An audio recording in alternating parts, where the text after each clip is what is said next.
Good morning, class 11. Welcome back once again in our online classes. And today we are going to continue here about the chapter number 1. Chapter number 1 को हम continue करते हैं. इसके पहले last class में हमने क्या पढ़ा था? लास्ट क्लास में हमने पढ़ा था how to measure the length. उसमें हमने पढ़ा था कि कैसे हम लेंथ को मेज़र कर सकते हैं. लेंथ को मेज़र करने के लिए हमने दो मेथड को डिफाइन किया था. वहाँ पे एक direct method and second one was the indirect method. Direct method में हमने बताया था कि कोई भी हम टूल को लेकर के like as a metre scale या सेंटीमीटर स्केल लेकर के हम उसको मेज़र कर सकते हैं. लेकिन इनडायरेक्ट मेथड में हमने कुछ फॉर्मूलेस पढ़े थे और उस कॉन्सेप्ट को के बारे में पढ़ा था जो इनडायरेक्ट मेथड में हम यूज़ करते हैं कि हम लॉन्ग लेंथ को या कोई भी बड़ी लेंथ है तो उसको हम कैसे मेज़र कर सकते हैं. After the completing of that topic now we are going to study here about the some topics we are going to cover here, that is the inertial mass and gravitational mass. We are going to discuss about the inertial mass and what is the gravitational mass. यानी दोनों में difference क्या है, mass due to the inertia and mass due to the gravity, दोनों में क्या differences हैं. Then we are going to talk about the dimension of the physical quantity. we have learned about the two types of the physical quantity was there. One was the basic quantity and second one was the derived quantity. We have the 7 basic components और we can say 7 basic quantities जिसके बारे में हम आज पढ़ने वाले हैं. जैसे लेंथ है, मास है, टाइम है, करंट है, टेम्परेचर है, मोल है एंड ल्यूमिनस इंटेंसिटी है. These all are the 7 basic physical quantities जिसके बारे में हम पढ़ेंगे. उसके बाद हम कुछ डायमेंशंस को डेराइव करके निकालेंगे कि डायमेंशन हम कैसे निकालते हैं. बहुत इंपॉर्टेंट पार्ट है ये डायमेंशंस को फाइंड करना. उसके बाद हम पढ़ेंगे what is the application of dimensional analysis. उसके क्या क्या एप्लीकेशन है, हम लोग डायमेंशन के बारे में क्यों पढ़ रहे हैं. Okay, before taking much a time let we start the chapter starting with the first topic that is the mass and inertial mass and gravitational mass. Now first we should discuss about the what is a mass. Students, you should know about the mass. Mass means amount of the substance present in any body. किसी भी body में कितना substance present है that is called the mass. यानी if we talk about the one block, अगर हम एक block की बात करते हैं क्यूबिकल ब्लॉक की, तो इसमें कितने एटम्स हैं उनका हम टोटल कर लेंगे, that will define the mass of the block. अब इसका मास जो होगा वो हमारा एक डिफाइंड होगा कि किसी एक पॉइंट पर अप्लाई होगा मास, या वेट उसका एक किसी पॉइंट पर अप्लाई होगा, वो उसका मास होता है.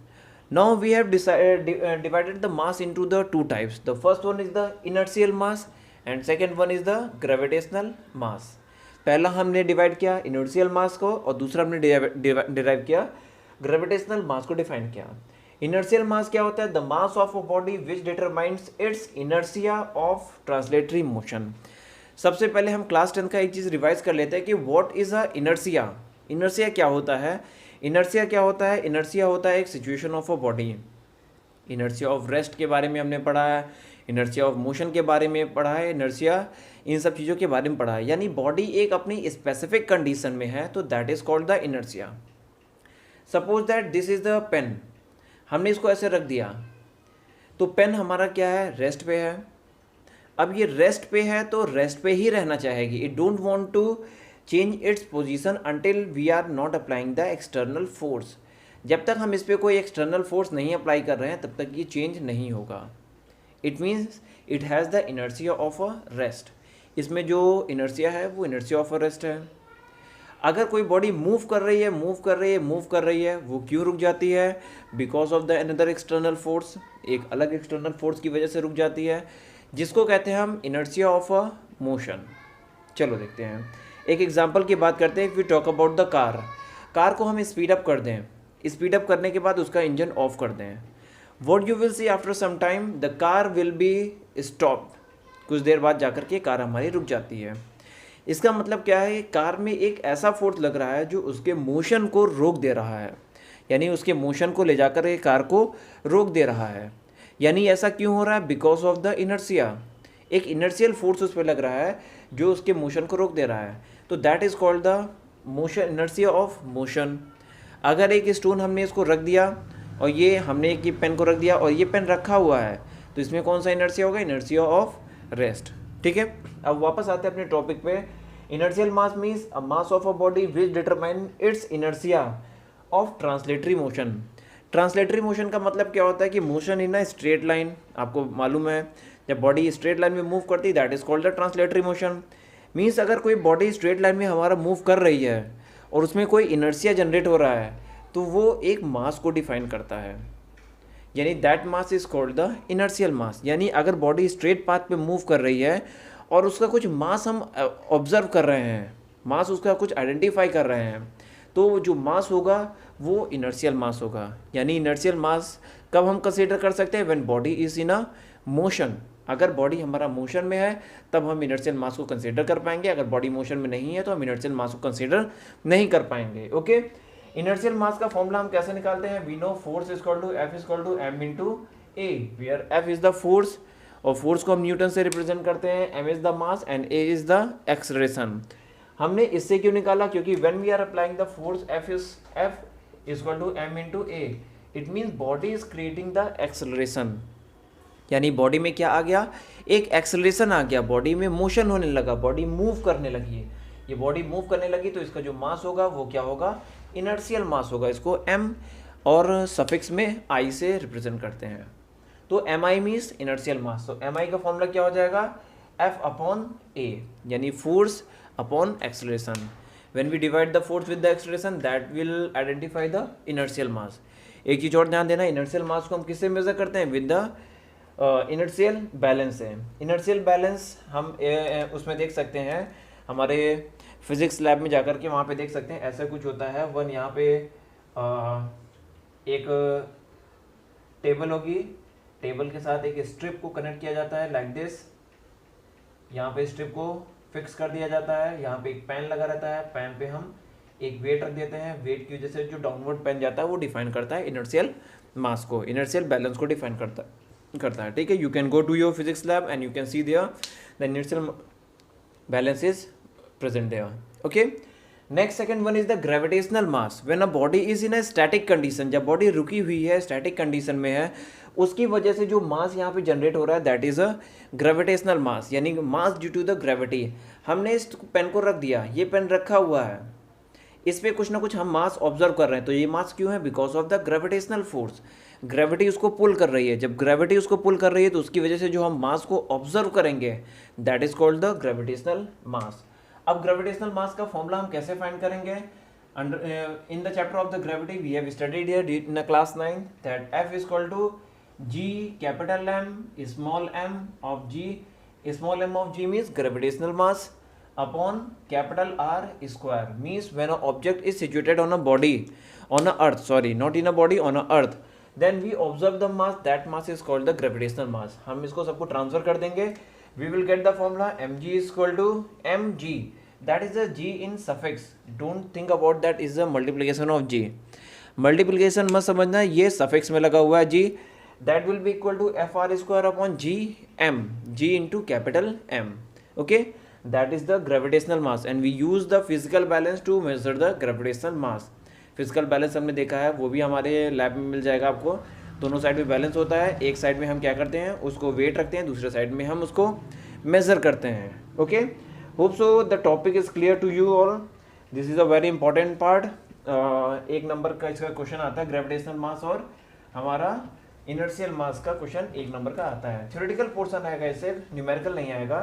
थ्योरी पोर्शन पूछता है कि what is the gravitational mass, एक सिचुएशन दे देगा, बोलेगा कि डिफाइन करो कि whether it is the gravitational mass और it is the inertial mass, means a body is moving in a car, जैसे क्वेश्चन पूछ लेता है, a car is moving, the object is situated on the car, which type of mass will create that object, gravitational mass or inertial mass, इसमें इस तरह के question पूछता है। ठीक है, now the next topic is the dimension of the physical quantity। हमें पता है कि हमारे पास 7 बेसिक फिजिकल क्वांटिटीज़ होती हैं, उन 7 बेसिक फिजिकल क्वांटिटीज़ के बारे में लास्ट क्लास में हम लोगों ने पढ़ा है। दीज क्वांटिटीज़ आर लेंथ, जिसको हम L से रिप्रेजेंट करते हैं, यानी इसका डायमेंशन क्या है, L है। दूसरा है मास, एंड इसका डायमेंशन क्या है, dimension of the mass is M। तीसरा है time, third is the time and the dimension is T। Fourth is a current, 4 is the current and the dimension is A. A is for the ampere. And fifth one is the temperature. And temperature will represented by the Kelvin, K. Okay, we have done here 5. Sixth is the luminous intensity.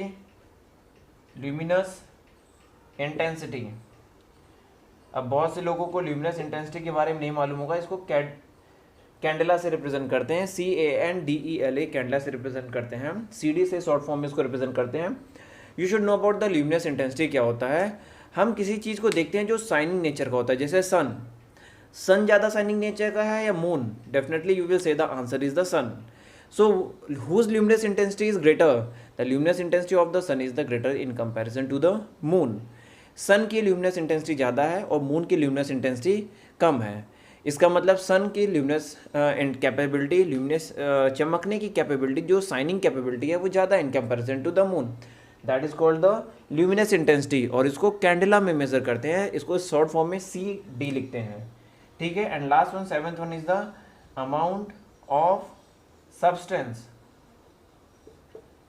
Amount of substance इसको मोल से represent करते हैं। Chemistry में आपने पढ़ा होगा मोल के बारे में, इसको हम मोल से रिप्रेजेंट करते हैं। ये 7 बेसिक क्वांटिटीज़ होती हैं जो हमारे फंडामेंटल क्वांटिटीज़ में काउंट की जाती हैं। इनका यूज़ करके हम कुछ क्वांटिटीज़ को डिराइव करते हैं, यानी कुछ यूनिट्स को डिराइव करते हैं। अब इन्हीं क्वांटिटीज़ का यूज़ करके हम यूनिट्स को डिराइव कर लेंगे। स्टूडेंट्स, आपको बोर्ड में कुछ भी अगर देखना है, कुछ भी नोट करना है, तो you can take a screenshot, either be you can pause the video and note down this all things. Video को पॉज करके तब आप उसको नोट डाउन कर सकते हो, या फिर उसका स्क्रीनशॉट लेकर के बाद में भी आप नोट डाउन कर सकते हो। You should remember about that कि आप बराबर इसको नोट करते चलो, इसका नोट्स भी बनाते चलो। These all are the very important terms. Now we are going to find the dimension, the most important part of this chapter. अगर डायमेंशन नहीं आएगा तो हम पूरे चैप्टर में कुछ नहीं कर पाएंगे। यानी सबसे इंपॉर्टेंट पार्ट, जहाँ पे 1 मार्क्स का क्वेश्चन पूछता है, अभी भी पूछेगा, क्लास 12 में भी पूछेगा, कहीं एग्ज़ाम में जाओगे, नीट वगैरह का एग्ज़ाम दोगे तो वहाँ पे भी पूछेगा कि what is the dimension.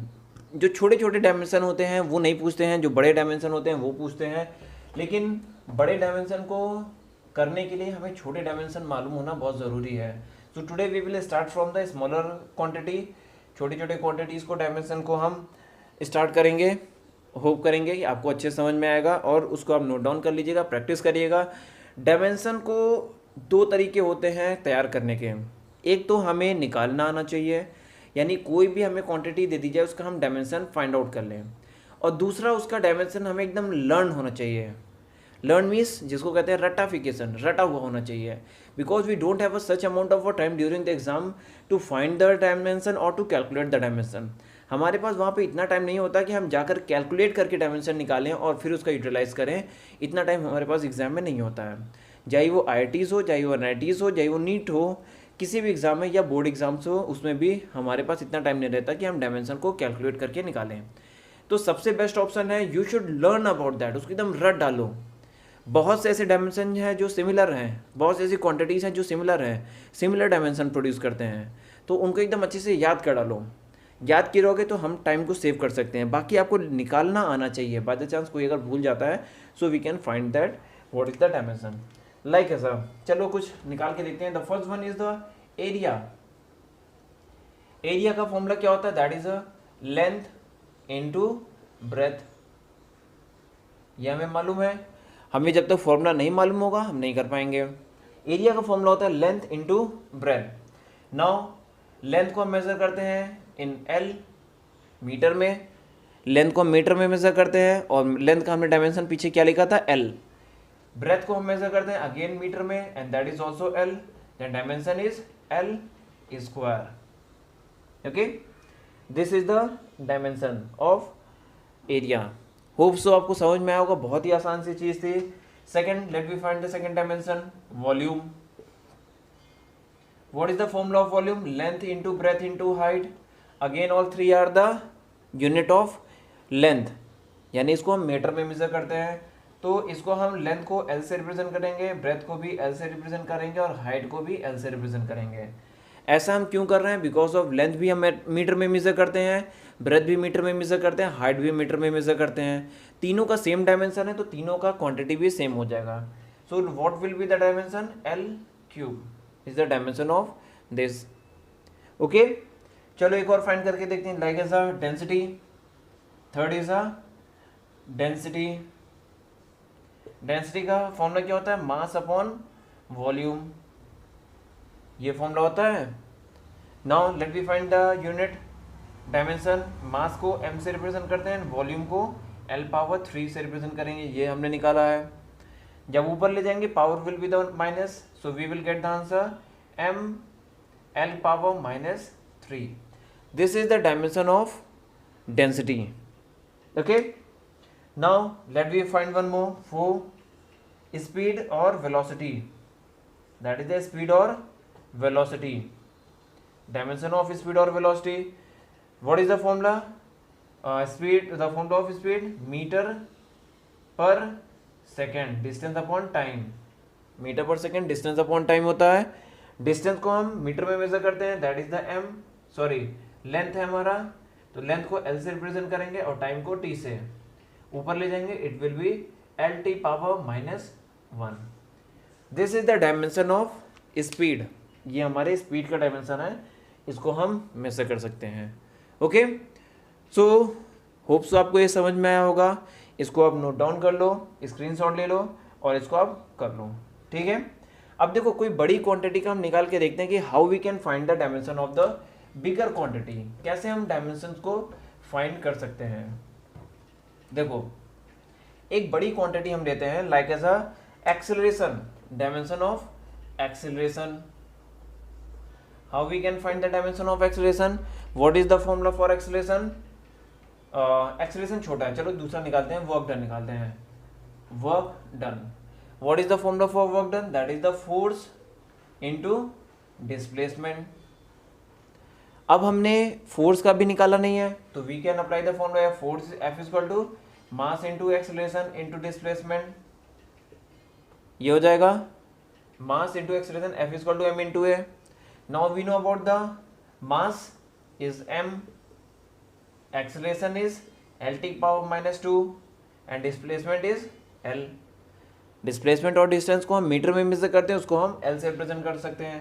So what will be here? m L power 2 T power minus 2। This is the answer. Okay, so these are the thing that how we can find the dimension here. Okay, एक और निकाल लेते हैं stress का।